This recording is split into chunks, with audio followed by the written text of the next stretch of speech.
Welcome to B2B Marketing Unlocked, the podcast that helps CEOs, business leaders, and marketing executives unlock brand growth. In each episode, I bring on industry experts to share their journeys, lessons learned, and the marketing secrets that drive results, while also sharing my own strategies along the way. I'm your host, Jony Mansilla, founder of Jony Studios, where we help businesses create profitable podcasts and content that drive growth. Let's dive in. Hello and welcome to another episode of B2B Marketing Unlocked. Today we have Christina Kyriazi. She's the Chief Marketing Officer at PhotoShelter. Christina, thank you so much for being here. Thank you. Very excited to chat with you. Yes, likewise. So I want to jump right in and find out, how did you get into B2B marketing? It was by total accident. I actually never thought I would get into marketing at all. I was more of a quantitative person in college, and even after that doing my MBA, and I always thought I would go into finance or some kind of quantitative field. But when I first got my first job, I kind of slotted myself in the more strategic part of marketing, which was insights, analytics, and market analysis. And I really fell in love with that. And I felt like that was the foundation for everything beyond there. So eventually I got myself into in a job in tech, and that's where I felt like I truly found my niche. I feel like B2B SaaS especially is so quantitative based in marketing that it just felt very natural. So I kind of came up from the world of insights, analytics into product marketing and then into marketing leadership. I think that's so important because you get some people that are just so focused on brand, which is really important. But again, the data is like, that's how you can make really informed decisions, right? Right. Yes. And tell me about PhotoShelter. What do you guys do? How do you add value? Yeah. So we're one of the leading digital asset management systems. You'll hear me talk about DAM. I'm not saying a bad word. It's our actual category. Yeah.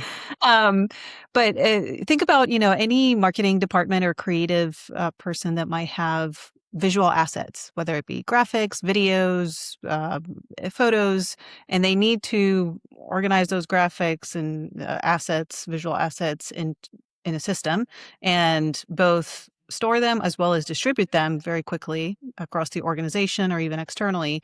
We help them do that. So one of the prime examples that I always like to give one of our customers is the NFL. So Oh, pretty that's much awesome.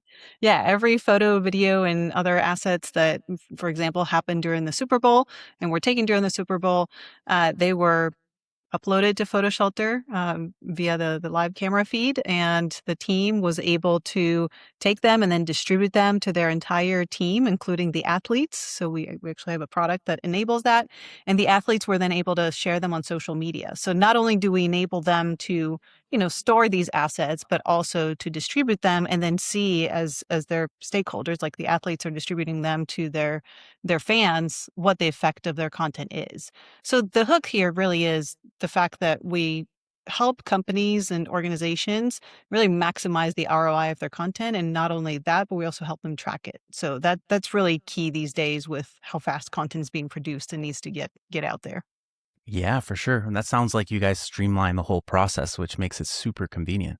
Who are you currently targeting? Do you guys have like a specific niche, or are you like just any company that needs this asset management solutions? It's kind of a blessing and a curse, right? When your Yeah. product is applicable to so many people, how do you focus? Yeah. The truth is, we have almost 2,000 customers across 20 different, industries and segments of the market. So our product truly is very flexible and applicable to many, many different types of organizations. But we tend to focus in organizations that have high volume of visual assets. So think about, usually those tend to be professional sports organizations, for example. Obviously, when there's a game happening, they need to get the photos, videos, and all that stuff distributed quickly and managed very quickly. Higher education organizations.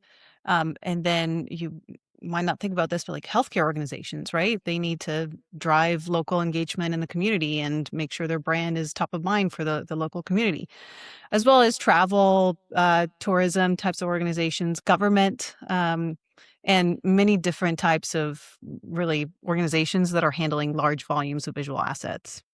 Nice. And how do you handle that as a marketer?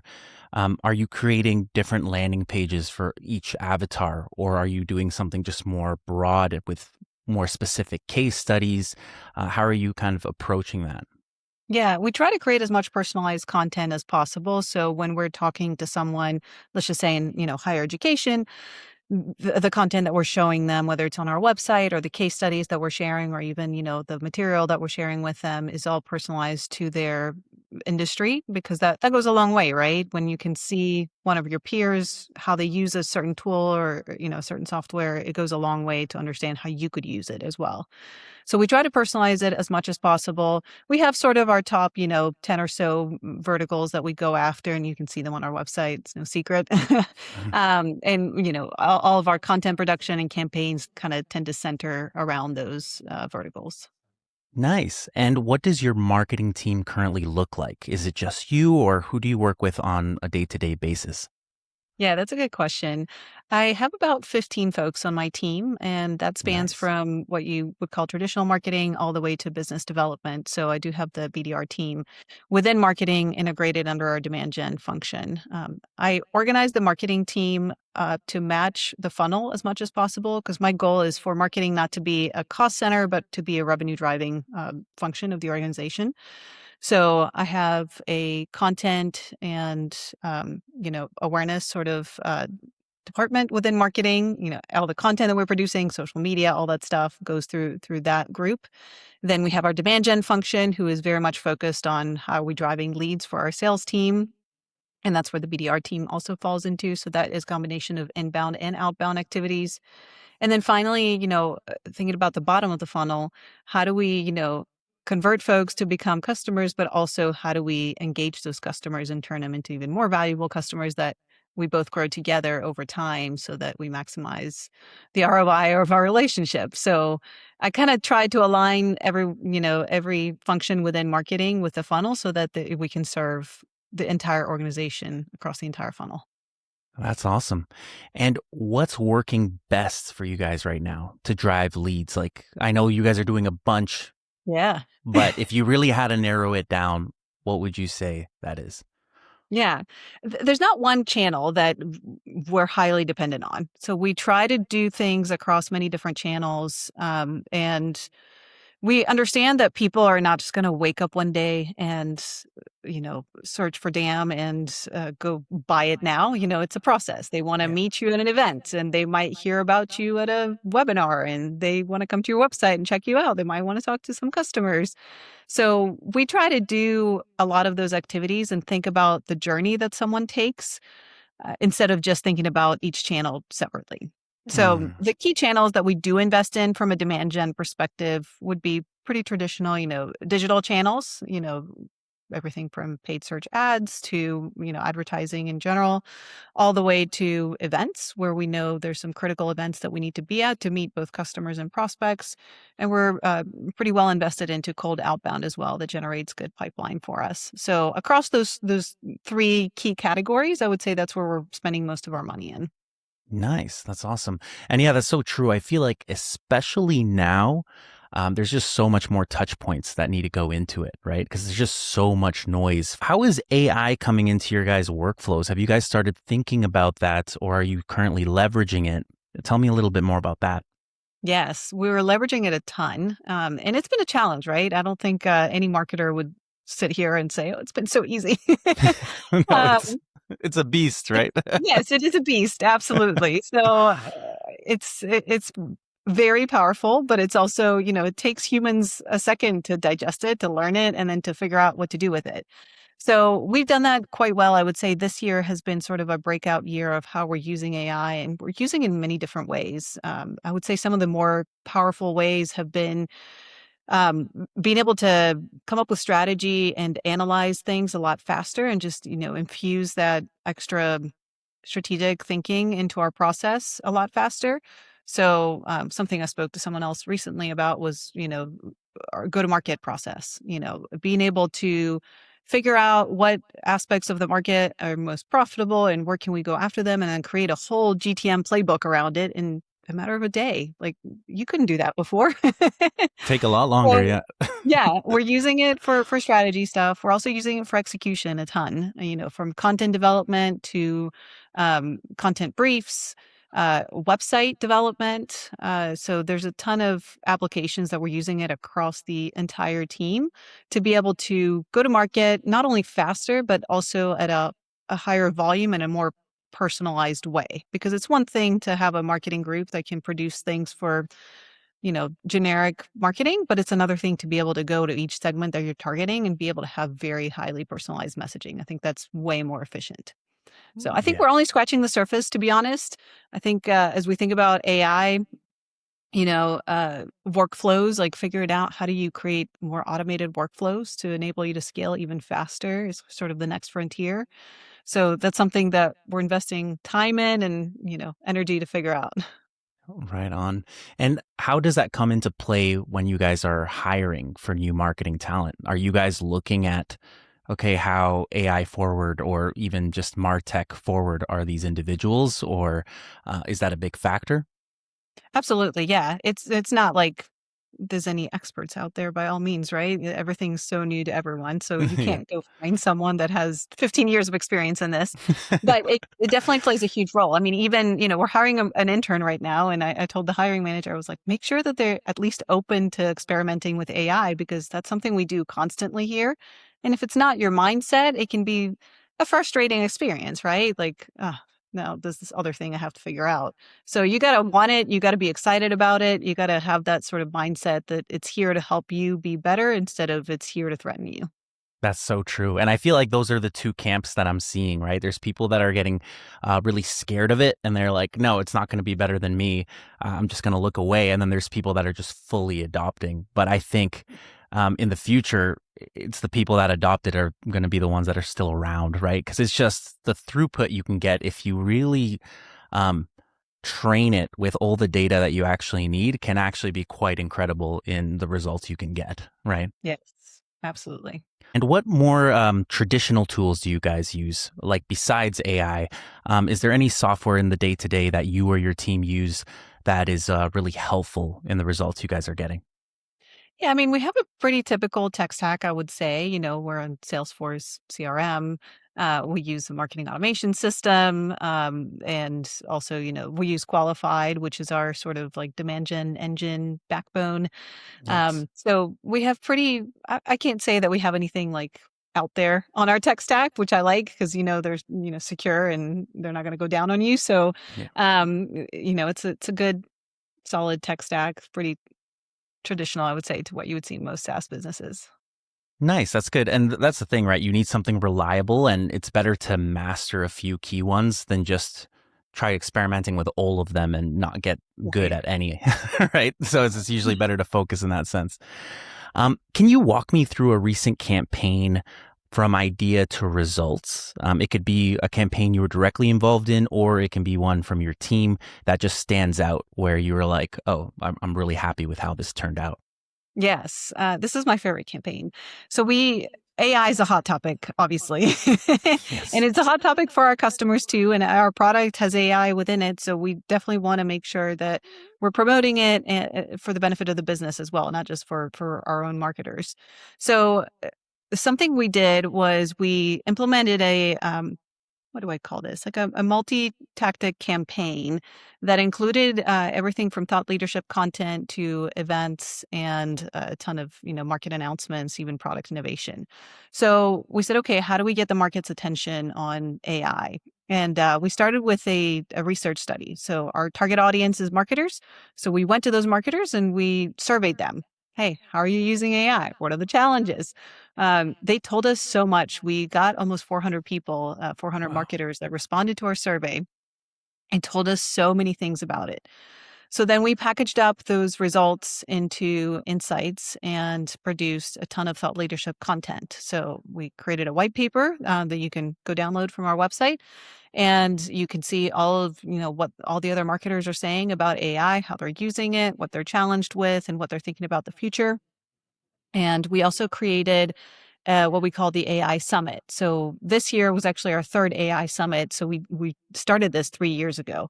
And this year we refreshed both our AI study and we did our summit again. And that's where we announced the results of the study.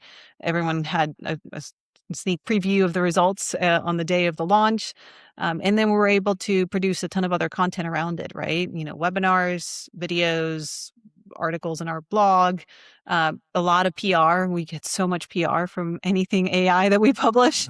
Yeah. So it just kind of turned into this big thing. And then it was very good timing with our product team too, to be able to also launch various products that coincided with our campaign that related to AI. So like a lot of innovation around video and AI was released during the time of our campaign. So we got a ton of traction and really good results. Our summit, I think, had quite a few, several hundred attendees on it. So it was a really, really good campaign that was just so relevant to our core message. And it felt very natural. Like it wasn't forced. It wasn't marketing-y. It was just very natural because it was us presenting the results of this study to the world. That is awesome. That sounds like a super high leverage campaign, because you do the survey once and then from there it just catapulted, not only in terms of marketing content, but you also got, in a sense, research and development, right? You got Yes. to see into how these marketers are thinking, and then you can kind of apply that to your product and how you make decisions. So that is actually really, really cool. Yeah. Now let's move on to the other side of things. What is the biggest challenge you guys are facing? Oh gosh. There's a few of them. Yeah. I would say the pace and expectations at which marketers are expected and assumed to be functioning at right now is just ever increasing. So, because of AI, everyone's like, why can't you just produce 20,000 pieces of content all at once? I know that struggle. I know that struggle with our company. Yeah. So I think the expectation Mm. versus reality is a big gap. And funny enough, we talk about this all the time within the team, because what we're experiencing, it matches almost identical to what the survey said. So, our survey showed that a lot of marketers, the majority of the marketers, are adopting AI and they're very positive about it. But there's a lot of pain points in terms of, blocking things from happening faster. So even though maybe content production happens faster, for example, reviews and approvals are still need to be done by humans, and a human only And has so much capacity. it should still be on brand too. And you also Exactly. don't want just a bunch of slop. Like, it's that fine Yes. line, right? Yeah, it's the line of quantity and quality. So that's a challenge. I mean, figuring that out as we're also learning all new tools, and we're in SaaS, so our expectations for pipeline and sales continue increasing quarter over quarter. It's hard. It's a Yeah. challenge, and my team has given it its all, and they're very open to it, and they give great feedback, and they try things and experiment with things. So I think keeping a positive attitude definitely helps there, but also being realistic with what is possible, and evolving with the tools instead of trying to do too much or too little versus what's out there. Mm. um, the other challenge that we have is also related to AI, and I think a lot of marketers relate to this, is how do you rank on these LLM platforms, right? If people are not searching on Google as much and now they're going to ChatGPT or Claude or wherever else, how do you make sure your brand also appears there? So even though before we had to worry about Google, now we have all these other platforms we have to worry about with other strategies. So keeping up with that is also a challenge, especially since it's so new and, nobody has it all figured out 100%. So those would be probably my biggest challenges that I would point out right now. That makes sense. And how do you guys set those expectations? I'm assuming you guys have to report to leadership, right? Yeah. If they have these expectations of like, okay, you guys need to be producing like 10x what you're doing now, but they don't really see the day to day of, yes, that's technically possible, but you might not get the best results. Like, you have to Yeah. set those expectations. Do you guys have a process, or is it just trust based? It's not trust based. I like to go to outcomes based metrics. So I am responsible for driving a certain amount of pipeline every quarter for my sales team to be able to meet, its goals. So I always start with the outcomes. Are the things that we're doing driving the outcomes that we're expecting as a business?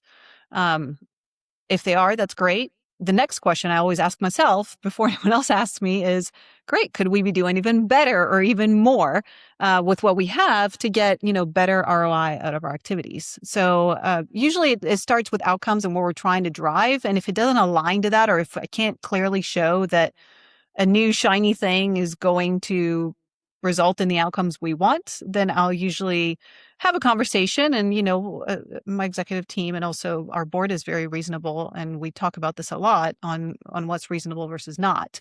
But also, I think it's also very important to be open as a marketing leader and to experiment with stuff proactively. You don't want other people to be pushing it on you. You want to be constantly experimenting with things and kind of setting aside both team time and resources to do that on a consistent basis, so that now you become the person that comes to the board or your executive team and you're like, wait, did you know we also did this and we could do this? So check out this thing.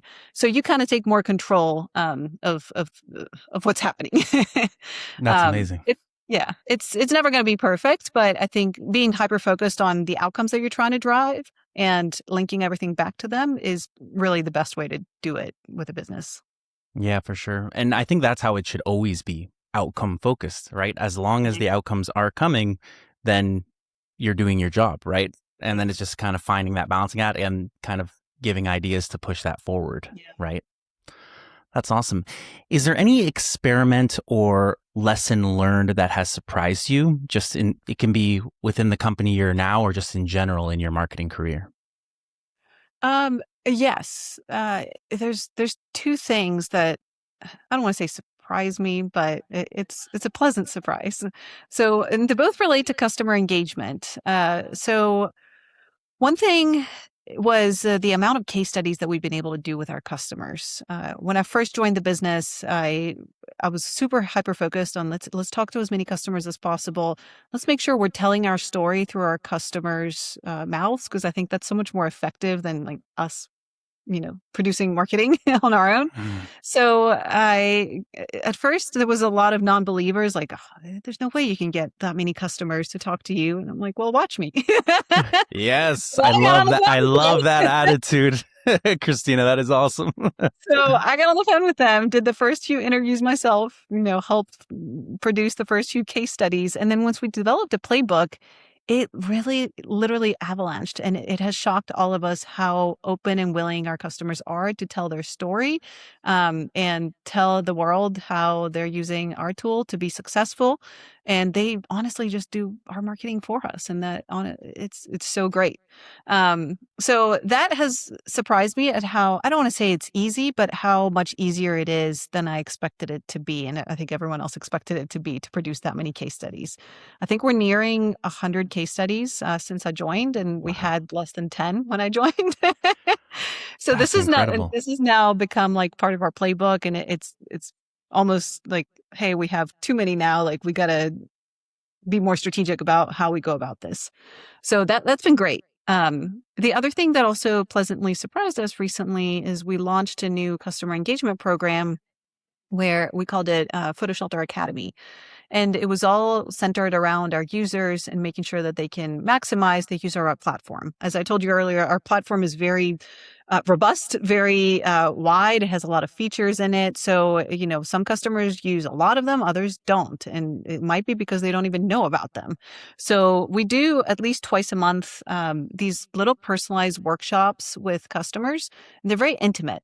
Um, you know, 20, 30 people max. Sometimes it's, 15 people, which is totally fine. And we hyper focus on a topic like, hey, how are you getting your content out to social media? Let's create the workflow together. Let's kind of like workshop it, and let's help you get things done type of thing.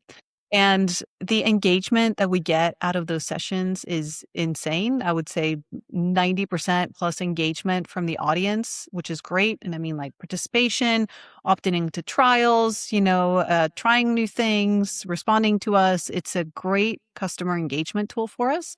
And it also helps with adoption. So that's been a great sort of new experiment that we launched last year that has been working very well for us, and we continue to scale.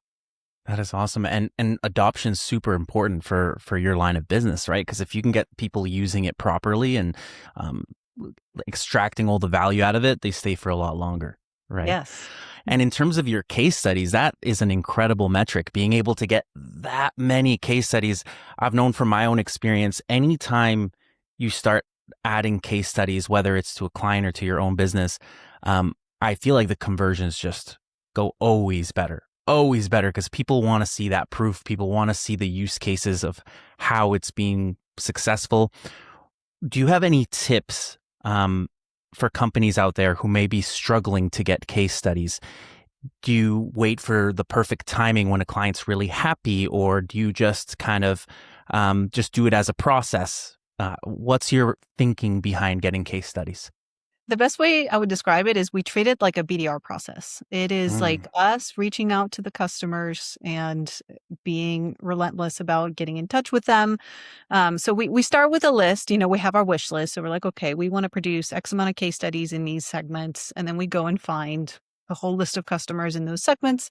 And, we always take into account how healthy they are. So the health score of the account, and take a look and talk to their CSM, make sure there's nothing weird going on. And then we literally just start doing outreach, and there's a cadence, and you reach out to them, you email them, you might call them, you might LinkedIn them until you get a response. Nice. And we review those weekly in our marketing team meeting. So one of my team members that leads this and has really championed this whole process, he has his pipeline, right? Pipeline of case studies. Here's who I talked to. Here's who I haven't talked to and I want to talk to. Here's what I'm doing outreach to. Here's who said no to me, but maybe we'll come back to later. It's a whole process. So the key advice I would give there is make it part of your core process and create a customized process for it, so that it's not just something you do whenever you think about it. It's part of your day-to-day job. Like it's something you always do and it never turns off. I 100% agree. And I feel like so many people can think of case studies as just kind of an afterthought, right? Like, oh, we'll get it in the future, or, oh, we'll get one here and there. But when you treat it like that, the results speak for themselves, right? Exactly. Yeah. So I want to do a bit of a quick fire round with you. Okay. So let's kick it off. What's a marketing resource, habit, or tool you recommend if you had to pick one? I mean, it sounds really cliche these days, but I would say Claude. I mean, if you're not using Claude these days and learning it, I don't know what you're doing. So it's That's like so learn it true. as quickly as possible. That's so true. I use ChatGPT and Claude, and I'm finding Claude is amazing. Like, I feel like the only downside with Claude is that even on paid, you run out of storage, so that's the only thing. Whereas in ChatGPT, you can just keep going, right? Yes. What's some advice you would give to your younger self? Don't be afraid to be yourself. I always thought that going into marketing, especially my early career in marketing, that you had to be this creative genius that was out there. That's the only way to succeed. But funny enough, you actually have to have a lot of quant chops to actually succeed in leadership. So don't be afraid to be yourself and bring that quantitative perspective into everything you're doing, because it truly is what differentiates you. That's so true. And no one has your unique perspective, right? Yep. What's something about your company most people don't know? Yeah. This one frustrates me because it's also a branding thing. We're called PhotoShelter. Yeah. But our platform takes more than photos. We can actually store and organize and distribute videos. We have 50 different types of files that we can help our customers with.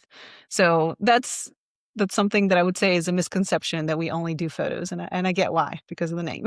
Yeah, because as soon as you see it, you're like, oh, it's something to do with photos, right? Yeah. But Yeah. I guess, did you know if it started out with only photos and that's why the name was like that, and you guys just kept like expanding the It capabilities? did, yes. And before me, the company actually tried to change the name, and then they ended up going back to PhotoShelter because the brand was so strong, and that actually supersedes the perception. So Yes, it did start with photos. So PhotoShelter initially started it was a tool for photographers, individual photographers that were setting up their businesses. And then, they saw that there was actually a B2B component here too, opportunity. So they built a digital asset management tool. So we still have the PhotoShelter for photographers product, the original product, and now we have our DAM as well. Nice. I think at a certain point, yeah, your brand just like supersedes any type of renaming that. It doesn't even make sense, even if it's not fully aligned. Like we originally started as a recording studio. That's why it's Jony Studios, but now we do like B2B marketing and B2B podcasting type of thing. Right. So even that, going from that transition, the brand is so strong with the old name that it doesn't make sense changing it to some like really cool like marketing style name, right? Right. Right on. Christina, this has been a super insightful interview. Thank you so much for taking the time, and it was great being able to pick your brain on all these marketing topics. Yes, thank you. Really enjoyed it. That's it for today's episode of B2B Marketing Unlocked. I hope you found valuable insights to help you grow your brand and scale with confidence. If you enjoyed this conversation, be sure to follow the podcast so you never miss an episode. Want to unlock the power of podcasting for your business? Visit jonystudios.com. That's JONY studios.com, where we help businesses create profitable podcasts and content that drive growth. Thanks for listening, and see you in the next episode.